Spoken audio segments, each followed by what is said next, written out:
Good morning students estate के लिए Hindi subject में हमने 11th क्लास की सीरीज़ को शुरू किया हुआ था।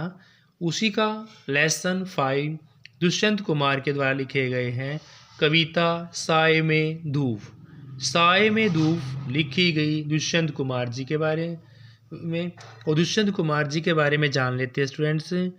सामान्य जन की पीड़ा को अभिव्यक्त करने वाले कवियों में, सामान्य जन की पीड़ा को अभिव्यक्त करने वाले कवियों में दुष्यंत कुमार का नाम अग्रणी है। इनका जन्म 1933 ईस्वी में बिजनौर जिले में, कब हुआ भाई? 1933 में बिजनौर में, 1933 में बिजनौर जिले में राजापुर नवादा गांव में हुआ। प्रयाग विश्वविद्यालय से एमए की परीक्षा पास की। कहाँ से? प्रयाग विश्वविद्यालय से एमए की परीक्षा पास करने के बाद आकाशवाणी और भाषा विभाग से लेकर आदिम जाति विभाग तक, आकाशवाणी और भाषा विभाग से लेकर आदिम जाति विभाग तक उन्होंने अपना कार्य किया। अपने जीवन के अंतिम दिनों में वे भाषा विभाग भोपाल में सह निदेशक के पद पर कार्य कर रहे थे। उनका सन 1975 ईस्वी में हृदय गति रुक जाने के कारण देहांत हो जाता है। यानी कि सामान्य जनजीवन की पीड़ा को अभिव्यक्त करने वाले कवियों में दुष्यंत कुमार जी का नाम अग्रणीय है।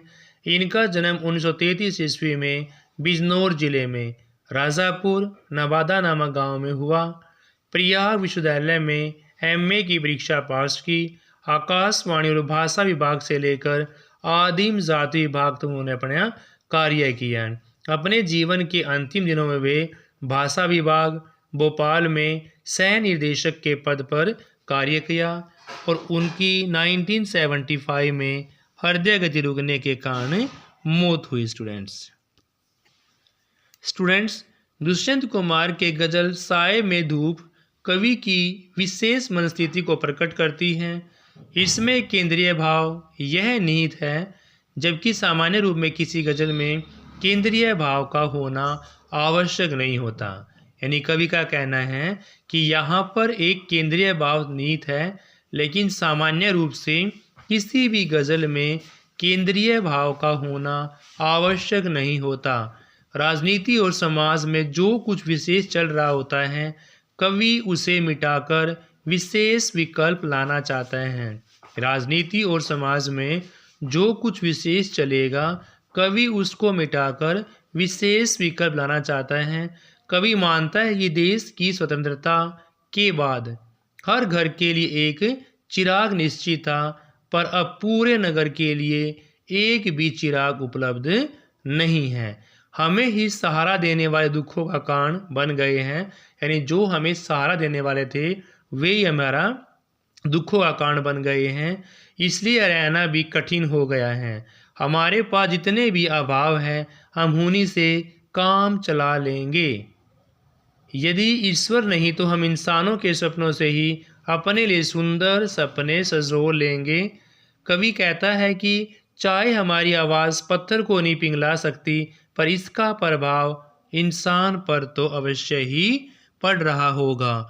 इस जीवन के जीते हुए दूसरों की सहायता करें तो इसमें इंसानी भाव व्यक्त होंगे।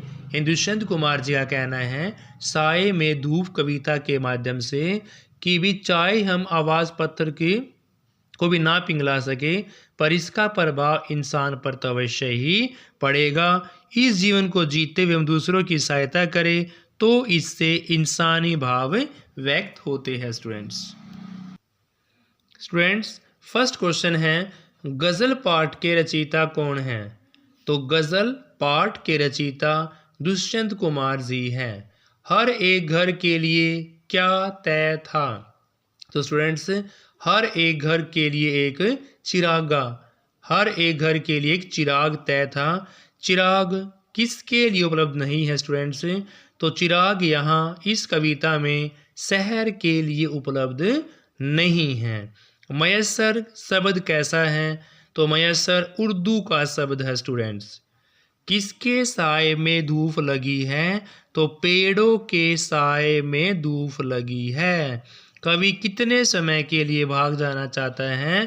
तो कवि उम्र भर, स्टूडेंट्स कवि उम्र भर के लिए भाग जाना चाहता है। कमीज न होने पर पेट किससे ढक लेंगे? तो कमीज न होने पर पेट पांवों से ढक लेंगे। निराशा व्यक्ति के लिए किसकी एक किरण ही काफ़ी है? तो निराशा व्यक्ति के लिए या निराश व्यक्ति के लिए आशा की एक किरण ही बहुत काफ़ी होती है। कवि का कहना है कि यदि कि व्यक्ति निराश हो जाता है तो उसके लिए आशा की एक ही किरण व्याप्त है। सुख न मिलने पर मनुष्य के लिए किसका सहारा ही पर्याप्त होता है? तो स्टूडेंट्स सुख ना मिलने पर मनुष्य के लिए ख्वाब का सहारा ही पर्याप्त होता है। कवि समाज में परिवर्तन के लिए किसे आवश्यक मानता है? तो स्टूडेंट्स कवि समाज में परिवर्तन के लिए जनता की आवाज़ को, कवि समाज में परिवर्तन के लिए जनता की आवाज़ को आवश्यक मानता है। नेक्स्ट है, कवि किसे अपनी जुबान सिल देने के लिए कहता है? तो स्टूडेंट्स कवि शासक को अपनी जुबान सिल देने के लिए बोलता है। बहर क्या है? गज़ल के छंद को बहर के नाम से जाना जाता है। बहर गज़ल के छंद का नाम है। गुलमोहर में क्या विद्यमान है भाई? तो गुलमोहर में प्रतीकात्मकता, गुलमोहर में प्रतीकात्मकता विद्यमान है। वे मुतमईन हैं, तो यहाँ मुतमईन का अर्थ होता है आश्वस्त होना। मुतमईन का अर्थ होता है भाई आश्वस्त होना। वे मुतमईन हैं कि पत्थर पिघल नहीं सकता कथन में पत्थर शब्द का प्रयोग किसके लिए किया गया है? तो स्टूडेंट्स वे मुतमईन हैं पत्थर पिघल नहीं सकता में पत्थर शब्द का प्रयोग शासक वर्ग के लिए, पत्थर शब्द का प्रयोग शासक वर्ग के लिए किया गया है। नेक्स्ट लास्ट क्वेश्चन है, गजल साए में धूप नामक पाठ के आधार पर ए और बै कॉलम मिलाने हैं। मुतमईन का मतलब होता है भाई आश्वस्त होना, मुतमईन आश्वस्त होना।